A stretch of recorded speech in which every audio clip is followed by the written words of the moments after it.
All right, Gutej, I think we're live back again. Um, what's going on today? We having second episode again?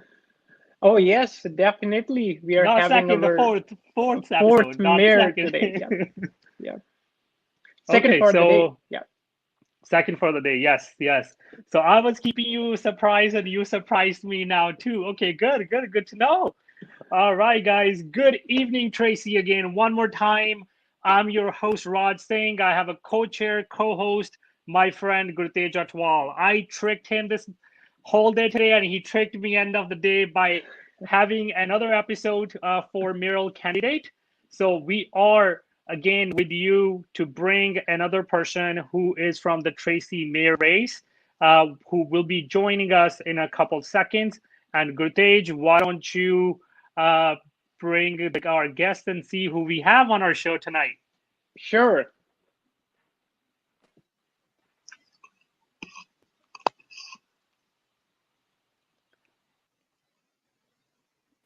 Welcome, Abdul. Hey, thank you. Welcome, both of you guys. How are you? Welcome, Abdul. We are doing good. So before we give the platform to you, I'll just briefly introduce our guest, Mr. Abdul Wahid. So, Mr. Abdul Wahid, he's living in the city of Tracy for more than 2 decades. He is a Pacific Islander with roots to the beautiful islands of Fiji. So Abdul Wahid has a great track record of leadership. So he has been globally to the big companies, the multinational companies, leading those organizations. And his main expertise is telecommunication. He runs his own company to solve the problems related to telecommunication. He is the founder of Tracy Islamic Center, member of Measure V Oversight Committee, and involved in coaching soccer to our younger generation. Now, I'll request you, Abdul, please shed some more light about yourself to introduce yourself to our audience. Thank you, Raj and Gurutej. Thank you for giving me this opportunity. And before I begin, let me first thank the people who are on the front line of COVID-19 pandemic and working long hours, risking their lives to keep us in Tracy safe. Secondly, I'd really thank the residents of Tracy who have adjusted their lifestyle to combat the coronavirus. For those that have lost their loved ones due to this pandemic, I feel your pain. Together, we'll get over this. Sat Sri Akal to my fellow Tracy Sikh community. Hello, Tracy. Peace and blessings be on you all. Good evening to those who are listening to me from the confines of the beautiful settings. It is my pleasure to be here and meet you all virtually and talk to you why I want you to elect me to be your next mayor of Tracy. Like many of you who have come to this great country, I am an immigrant. Your struggle are my struggle too. I am Abdul Wahid. I'm a grandson of a farmer from Punjab, India, who moved to Fiji during the indentured labor system. I'm a Pacific Islander. We are peaceful people. We integrate with people from any country, anywhere in the world. I moved to Tracy in 1995 with my wife and two small boys, aged 4 and 2 years old at that time. And when I moved to Tracy here, it was a small city with a population of only about 25,000 people and had maybe one or two street lights. 11th Street was a two-way street divided by shrubs and bushes and everything. Life was slow, traffic was less, crime was not there ahead of. It was a perfect place to raise my two children and have a peace of mind for me after work. In fact, this was the only place I could afford a house of my own. Being a single breadwinner in the house, my wife, even though had many talents, decided to become a full-time mother, looked after my kids. I worked in Pleasanton. 580 was a breeze for me. 20 minutes, I'm across the ultimate pass. No traffic, no road rage, and no police to be seen around. By profession, I'm a telecommunications engineer, having gained my certificates from a London technical school, and I had been at the bleeding edge of technology all my lifetime.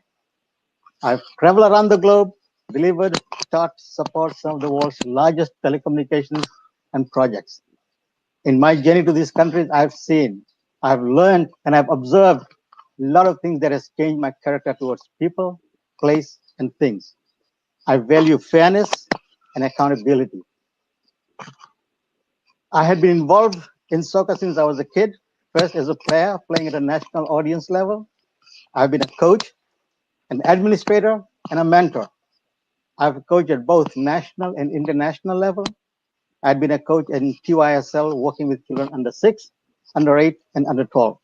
In 2005, I coached junior varsity soccer team in Dubai. As any soccer parents, I travel with my kids to the practice games and social activities. As a sport administrator, I got involved in the formation, wrote constitution and bylaws for sport organizations to support youths from Fiji. In 1998, I was the president and represented USA at the International Sports Festival in Fiji. In 2000, I was the founder of Tracy Islamic Center on Larch Road. I bought the property, donated to Tracy Islamic Center. I had been the board of trustees chairman up until 2010, and I attend both Islamic centers in Tracy to my prayers and give advice that affect the people of Tracy. That's my introduction to you guys today. Thank you very much, Abdul, for letting us know you better. So I can correlate with you. I'm also a telecommunication engineer, and this is the fastest grown industry that I have seen. So from a small cell phone or maybe no cell phone, now we are going towards the 5G fiber optic. There's no end to the connectivity that we can have now, and I can see your vision, so and what you could be bringing to our city. So now I'll hand over to Raj. So no, definitely this is incredible knowledge that I actually gained from you. The amount of time and the amount of you moved here back in 1995. You literally have seen the city grown from a Yes. 25,000 population to 100,000. And that being said, being in the networking industry, I think the reason we are connected today, right now, sitting in our houses in this pandemic, it's because of the educating technology and because of the networking infrastructure that's being put in the world out there. And you are working in the heart of that technology. So that's incredible and wonderful to know. And again, I think we are here to to know as a mayor, if you get elected for Tracy, what's your vision overall? What kind of changes or where you see the city can you would put that what kind of direction you would put this city towards? So that is, I think, we should need to highlight for our voters, highlight for the residents of the Tracy. Yes, Raj, this is a great question. And let me tell you what now. If I start talking about technology, I can talk whole night and I can keep talking, it will never end because I've been at the bleeding edge of technology all my life. But this is not about talking technology. This is about the lifestyle of people we live in Tracy about, what it is all about. And that is the reason why I'm here today. Having lived in Tracy for 25 years, I can understand the concerns of the people. As a consultant for many smart city projects, I have the experience needed to help improve the quality of life for the beautiful city of Tracy. As Tracy grows, the need for development grows as well. My hope is to see a vision of what I call a connected Tracy. As the mayor, I pledge to bring the city back to the people rather than the narrow spectrum of views that have continuously dominated here for the past few years. My vision is to see people of Tracy happy, connected to the surrounding areas around them. As we develop better ways, we envision ourselves as a community. Overcrowding, congested traffic, and depleting infrastructures are some of the problems I'd like to see resolved with proper planning and programs to protect our neighborhood. I support Connected Tracy concept with a new full service hospital enabling R&D facilities, and I insist on a plan to encourage public private partnerships for commercial enterprises and light rail systems that improves our air quality and environment. Let's make Tracy stronger, smarter, and more enjoyable. And I can continue with my vision. And my vision for making Tracy better, smarter, and enjoyable covers all aspects of Tracy. The journey will not be easy. However, it is not difficult. Right? I'm not a politician, nor am I a member of any political party. My campaign is funded by the people of Tracy with maximum of $5 donation.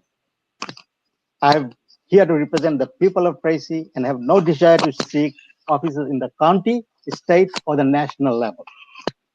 And why am I running for the mayor? That is a good question. Everybody wants to know, why am I running for the mayor? There are other candidates out there. They've got good ideas, good visions, but my vision is totally different from what they are thinking. In 2018, after a long time watching from the sideline, I went to the city council meeting to see what my elected officers were up to. That was the first time I attended a city council. There, to my surprise, I found a scene that you normally see in a village gang dispute. Name calling, allegations, demeaning the members reminded me that the scenes that I normally saw during my worldwide travel. And when a member of the staff stands up and promotes 5G as a technology to attract high-tech industries, it concerned me. I addressed the council. I introduced myself as a technology consultant to smart cities, and I could help the city move in that direction to attract high-paying jobs and technical companies to the city. Since that time, I became a regular at the city council meetings and had the pleasure of meeting many of the people who are serving there now. I met with the current mayor, the council members, and even the city manager and discussed on the idea of making Tracy a smart city.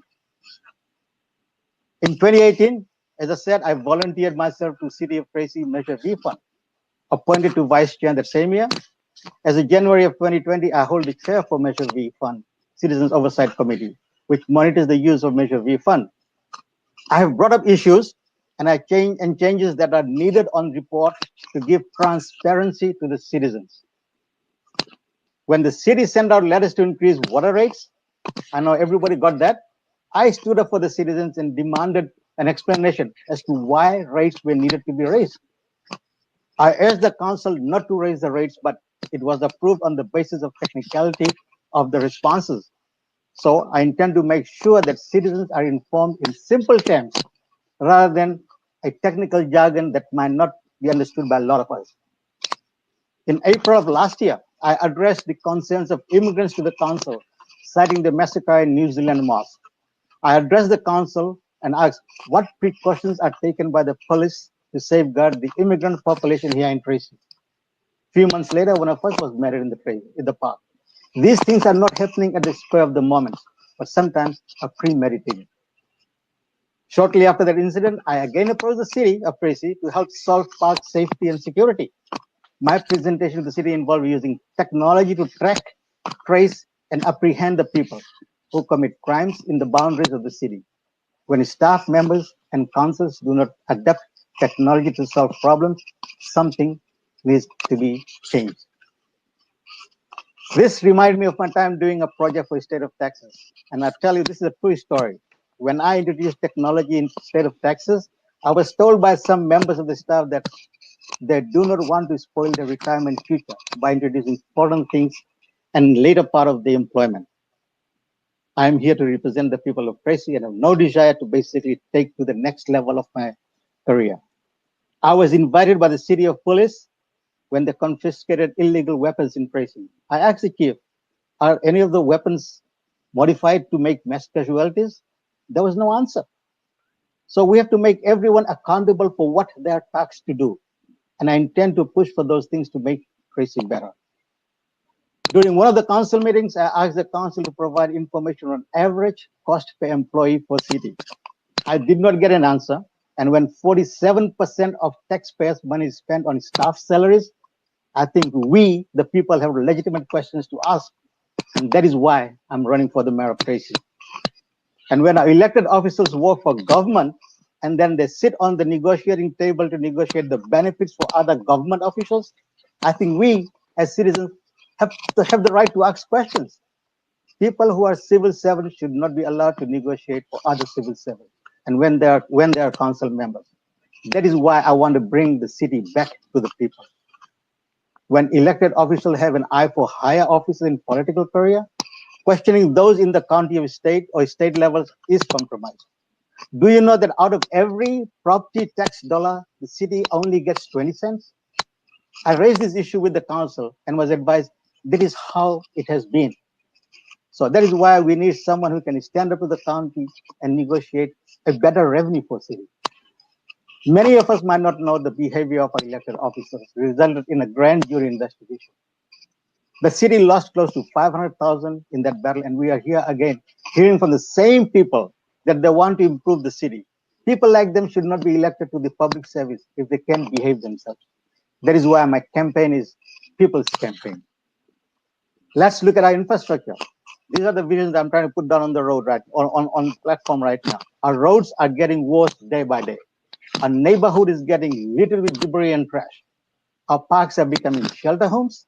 The residents are getting frustrated because street cleaners neglect their job. Car theft, package theft, home burglary have got us scratching our heads. What is going on in our city? It used to be a very nice and pleasant city to live in. Fixing problem the old way has not worked. It's just a band-aid that comes back again after we dispose it. Look at Grant Line Road. It has cracks as wide as an inch waiting for an accident to happen. When heavy loaded trucks travel through our streets, we need to ask, are our infrastructure able to handle the heavy load? I brought this issue with one of the council members, and I was told this is normal. Our roads need immediate attention, or we are waiting for major tragedies to happen there. COVID-19 has showed us one thing. Our hospitals are not capable of handling a major disaster. Sarah Hospital had a total patient revenue of over $455 million in 2018 alone. And yet, this is the only hospital we have with 77 staff bed hospital. We need another full service hospital in Tracy along with R&D capabilities. This will bring in high paying and high quality jobs to Tracy. Yet our council does not see the future of our citizens. When a 90-year-old patient has to go to Modesto for a simple 30-minute consultation, I think it's an issue. That is why we need people who understand the humanity and not the bank roll by special interest groups. In one of the council meetings after our 2018 election, I pointed out that many of the candidates are funded by people from outside of Tracy. When over 65% of your campaign dollars are from people outside of Tracy, where does your loyalty stand? That is why my campaign is funded by the people of Tracy, and they only contribute $5 towards that. When special groups fund these council members, they don't see what people want, but they do see what the special group wants. When we have Bay Area papers running advertisement on housing development in Tracy, we have an issue here. We need affordable housing in Tracy. I would like to see that housing prices are based on local Tracy wage scale, not the Bay Area scale. This is the reason I'm running for the mayor of Tracy. Our roads, streets, parks, neighborhood need to be safe so that your children and my children should not live in fear, dirty, and neglected environment. When my city uses paid labor to put banners on 11th Street only to take them off a few weeks later, I think there are things we can do better than that. We have two internet service providers that dominate Tracy residents, Comcast and AT&T, and their services are neither reliable nor cheap. Right at the moment, our children are basically doing home studies. And I tell you, majority of the network either goes down, it doesn't even come up, and you don't know where to call. And even if you call, it goes to somebody in Philippines who says, "Thank you, sir, I'm here to help you." Right? Comcast and AT&T use our taxpayer conduit to run their cable. When I ask city officers that these companies pay only 5% royalty for every phone, I'm telling you, every phone in the house, and free broadcast channel for the city. Now, in this modern technology, who has a home phone right now? Nobody uses a landline phone. So there's no Correct. royalty. Yeah. There's no royalty coming in. We need a mayor who understands the technology. And I want to see broadband is made as the fourth utility for the people. What I mean by fourth utility? Fourth utility is like your PG&E, your water, and your garbage. You are regulated. You keep your prices to a point where you can support. And then if the system goes down, you are demanded by the government to be in service within certain time. Quality of service becomes very important. So fourth utility for broadband is something that we need to strive for, because now this COVID might not be there, will be there for the next couple of years. Remote working, home working, remote schooling is something that we have to basically look into, and we need to have a good broadband for that. Tracy is also becoming a home to many disadvantaged dreamers. What I mean by disadvantaged dreamers, these are the people who have no place to live, nowhere to work, and no support to survive. And when I brought this issue to a sitting council member, I was told, this is not city's problem. It might not be, but it's a humanitarian problem, right? When you and I go and apply for a job, the applications ask for residential address. How can these disadvantaged people give an address when they don't have a place to live? The county gives funds to NGOs to supply and feed these disadvantaged people. How can these people go to NGO facilities when they can't even walk? We need to work with the county and build a controlled shelter city for these disadvantaged people.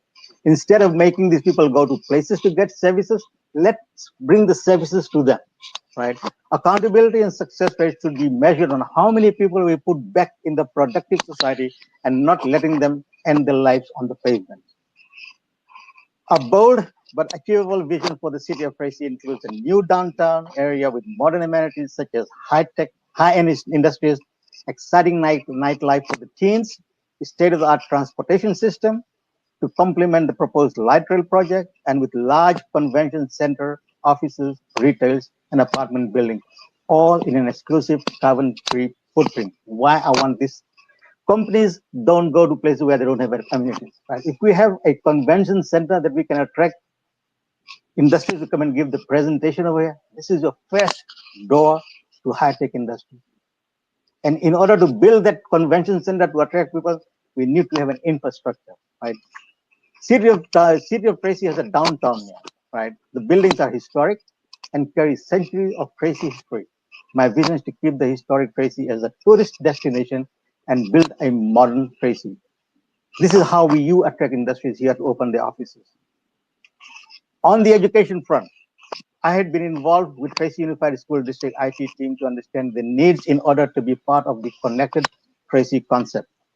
The Tracy Unified District IT director indicated that if City of Tracy have their own fiber ring, apart from safety reason, it would save them money on fiber ring they use from a third party. Let us make our schools part of the connected Tracy so that teachers, children, parents, and libraries are all connected. City of Tracy has a transport mitigation report and a master plan. These plans are written by consultants who have no idea what the other plan is all about. As such, we end up having duplicate services which cost taxpayer money to build and support. Post-COVID, we have to revisit these plans and remove duplicates to save money for the city. I intend to get this moving forward. Tracy Police have their own fiber network. Public Works have their own fiber network.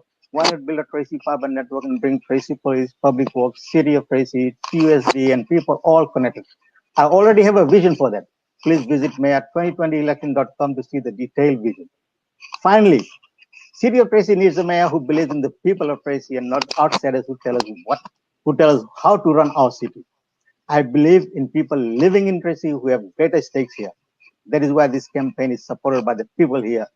I'm here to bring this city back to these people. Please visit my website, mayor2020election.com, or Facebook at Abdul Wahid, A Wahid for Mayor 2020, or my Twitter handle, A Wahid for Mayor. Let us all, all join hands and make Tracy better, smarter, and enjoyable. Imagine what you can do for Tracy and not what Tracy can do for you. Thank you. God bless you all, and God bless City of Tracy. That is my vision Thank for the you. city. That's wonderful. And good age, please feel free to chime in and say anything at the last to wrap up. Yeah, no, it is very informative. Yes, we have the issues, but how those can be solved based on the resources that we have.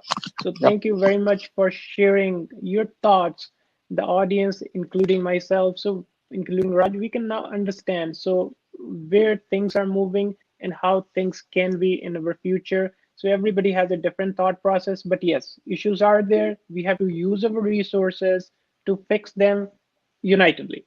Yes. Thank you. It's everybody has to do it together. We are all in the team. Yes. Yes. Yeah, And great. at the end, I would say that, yeah, please go ahead, Raj. Nothing. I was just gonna say a word. Just great to have you on the show today, and it was wonderful. And it's wealth of knowledge that you're carrying with me, with now with you. And thank you for sharing with me and with us. So we all learned a lot. So I'm glad we got in touch. So thank you so much. Thank you. Thank you for your time. Thank you, everybody, for listening, and God bless you all. Yeah, Thank you. and at the end, I would say for any questions, please visit the website that Abdul Wahid has, or send us the questions. We'll forward it to him for more clarification. Thank you very much, and very good evening to everybody. Have a wonderful weekend to Tracy.